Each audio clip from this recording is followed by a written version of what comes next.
बंगाल में टीएमसी नेताओं के खिलाफ लगातार कार्रवाई जारी है। जहांगीर खान के बाद पुलिस ने अब शौकत मुल्ला का जुलूस निकाला। शौकत मुल्ला टीएमसी का पूर्व विधायक हैं। बांगड़ विधानसभा में हुए एक ब्लास्ट के आरोपी हैं। पुलिस ने शौकत मुल्ला को सड़कों पर घुमाया। शौकत कैनिंग ईस्ट विधानसभा से 2 बार का विधायक था। बंगाल चुनाव से पहले 19 मार्च को बांगड़ इलाके में विस्फोट हुआ, जिसमें एक शख्स की जान गई थी। जांच में पता चला कि इसमें शौकत मुल्ला का हाथ है, जिसके बाद पुलिस ने उसको गिरफ्तार किया। पुलिस ने उसकी अब परेड निकाली है। इससे पहले पुलिस ने जहांगीर खान की परेड निकाली थी। वो खुद को पुष्पा बताता था, लेकिन पुलिस ने जब परेड निकाली तो वो हाथ जोड़ता नजर आया। और अब शौकत मुल्ला को भी खुलेआम घुमाया गया है। जिन नेताओं की तूती बोला करती थी वो अब रहम की भीख मांग रहे हैं। मनीष प्रसाद इस पर और ज्यादा अपडेट के साथ हमारे साथ मौजूद है। मनीष, पहले हमने जहांगीर खान की रोड पर एक परेड निकाली गई वो देखा, अब जो है शौकत मुल्ला, क्या इस कड़ी में कुछ और लोगों के नाम भी हैं आने वाले वक्त में? देखिए, आने वाले टाइम पर क्योंकि पब्लिक सेफ्टी एक्ट और control of anti social activity जो वेस्ट बंगाल का ये बड़ा एक्ट है, ये पास हो चुका है। और इसी के आधार पर अब उन सभी लोगों के ऊपर जिनके ऊपर आपराधिक मामले हैं, उन सबके खिलाफ ये एक्शन जारी है। एक तरफ जहां बुलडोजर एक्शन है, तो वहीं दूसरी तरफ इनकी परेड निकाल के जो इनका खौफ है, जो इस पूरे इलाके में खौफ था, उसको खत्म करने की पूरी वेस्ट बंगाल गवर्नमेंट की और पुलिस की तैयारी है। और इसीलिए चाहे जहांगीर खान हो या फिर शौकत मुल्ला, इस पूरे जीवन तला एरिया में और उनकी कॉन्स्टिट्यूंसी में जो शौकत मुल्ला, क्योंकि टीएमसी के एक बड़े नेता थे, इस बार हार गए वो चुनाव में, उनका बहुत ज्यादा यहाँ पर लोगों के बीच डर था। और इसी वजह से जो ये पूरी परेड निकाली गई, जब उनको अरेस्ट किया गया, डिटेन किया गया, और उसके बाद इस पूरे रास्ते में उनको उनकी परेड करवाते हुए रिक्रिएशन के नाम पर ये कहा गया कि इस पूरे मार्केट में करीबन 1 किलोमीटर तक उनको ले जाया गया। तो इसका मतलब बिल्कुल क्लियर है कि इस समय वेस्ट बंगाल गवर्नमेंट का पूरा एक्शन है। जिनके ऊपर भी आपराधिक मामले हैं, संगीन मामले हैं, शौकत मुल्ला के ऊपर रेप, उसके अलावा एक्सटॉर्शन और अराजकता फैलाने का मामला है, रॉयट फैलाने का मामला है। उसके अलावा एनआईए ने अपनी बांगड़ ब्लास्ट केस में इनको अरेस्ट किया था। तो इसके आधार पर जो हमें जानकारी मिल रही है वेस्ट बंगाल गवर्नमेंट के द्वारा कि बाकी जो भी आपराधिक गतिविधियों वाले नेता हैं या फिर आपराधिक गतिविधि वाले जो लोग हैं, उनके खिलाफ कार्रवाई करने का पूरा मन बना चुके हैं। हम आपको ये भी बता दें कि इस समय भवानीपुर के इलाके में भी, जो वेस्ट बंगाल का भवानीपुर एरिया है, वहां पर भी बुलडोजर एक्शन किया गया, जहां पर आसपास का जो पूरा एरिया जहां पे अवैध कंस्ट्रक्शन से, यानी एक बात बिल्कुल क्लियर है कि जहां आपराधिक गतिविधि वाले के नेता या फिर ताबड़तोड़ कार्रवाई जारी है। कहीं बुलडोजर चल रहा है तो कहीं पुलिस जो है वो अलग अलग मामलों के आरोपियों की परेड करवा रही। शुक्रिया मनीष इस पूरे अपडेट के लिए। और अब बड़ी खबर यूपी के कौशाम्बी से आ रही है, जहां भयानक हादसा हुआ। एलपीजी टैंकर में धमाके के बाद आग लग गई। आग की चपेट में आने से 4 लोगों की मौत हो गई। हादसे का सीसीटीवी फुटेज भी आया है, जिसे आप देख सकते हैं कि हादसा कितना भयानक है। एलपीजी से भरे टैंकर में पहले तो गैस का लीकेज शुरू होता है और फिर अगले ही पल इसमें जोरदार धमाका हो जाता है।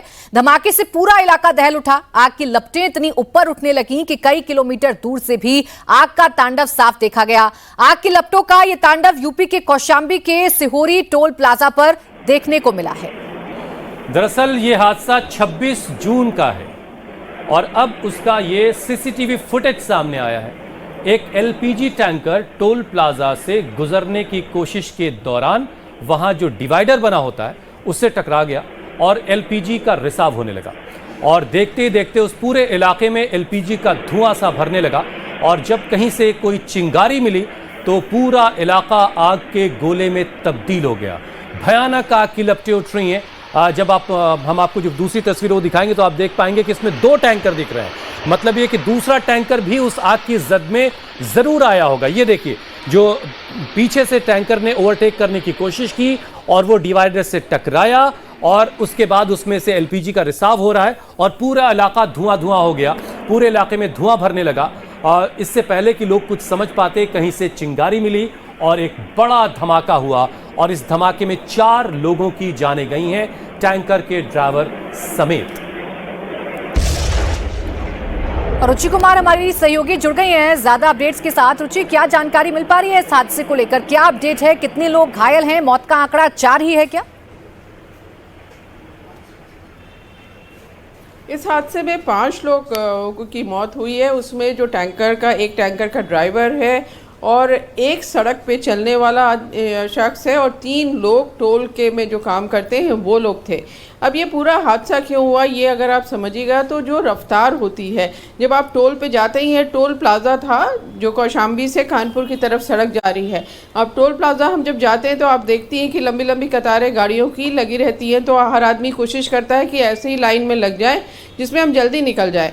तो ये दोनों टैंकर जल्दी निकलने के चक्कर में एक ही लाइन में घुस रहे थे और क्योंकि गैस थी, टक्कर हुई तो ज़बरदस्त आग लग गई और जिसकी वजह से 5 लोगों की जान चली गई है और कुछ लोग अभी अस्पताल में भर्ती हैं। तो रफ्तार आप कह सकती कि रफ्तार और जल्दी टोल क्रॉस करने की होड़ में ये टैंकर्स की टक्कर हुई है और काफ़ी ज़्यादा क्योंकि गैस थी इसलिए आग बहुत ज़्यादा लग गई और इतने लोग झुलस गए। 3 लोग तो उसी दिन मर गए थे और 2 लोगों ने कल दम तोड़ा है। तो एक तरह का रुचि, सबक भी हम है देख पा रहे हैं कि 2 टैंकर है हैं और एक एलपीजी टैंकर जो पीछे से आया वो लेफ्ट साइड से ओवरटेक करने की कोशिश कर रहा है और उसी कोशिश में हड़बड़ी में वो डिवाइडर से टकराता है और उससे रिसाव शुरू होता है। जो आगे टैंकर चल रहा था रुचि, क्या वो सुरक्षित आगे निकल गया था या वो इस आग लगने के हादसे में वो टैंकर भी इसकी चपेट में आ गया? जी, वो टैंकर भी चपेट में आ गया क्योंकि दोनों में गैस थी। तो अब आप समझ सकते हैं जब आग लगी हुसैन तो आग तो बहुत तेज़ी से फैलती है और जब टक्कर हुई तो दोनों टैंकर एक तरह से खड़े हो गए तो उसमें भी आग लगी और वो थोड़ा आगे तक गए, इसलिए टोल वाले भी इसमें उनकी भी जान गई है क्योंकि वो तो बिल्कुल टोल पे ये पहुंच चुके थे टैंकर्स। टोल पे जो डिवाइडर्स होते हैं ना जो कतारों को अलग अलग करते हैं वो डिवाइडर्स आपको ये दिखाई दे रहे हैं। और वाकई रुचि ये तस्वीरें बता रही कि ये हादसा बहुत ही भयानक था और 2 एलपीजी टैंकर और उसमें एलपीजी लोडेड टैंकर थे और उसमें अगर ब्लास्ट हुआ है उसमें 5 लोगों की जानें गई, जो तस्वीरें अब सामने आई। बहुत शुक्रिया रुचि हमारे साथ जुड़ने के लिए।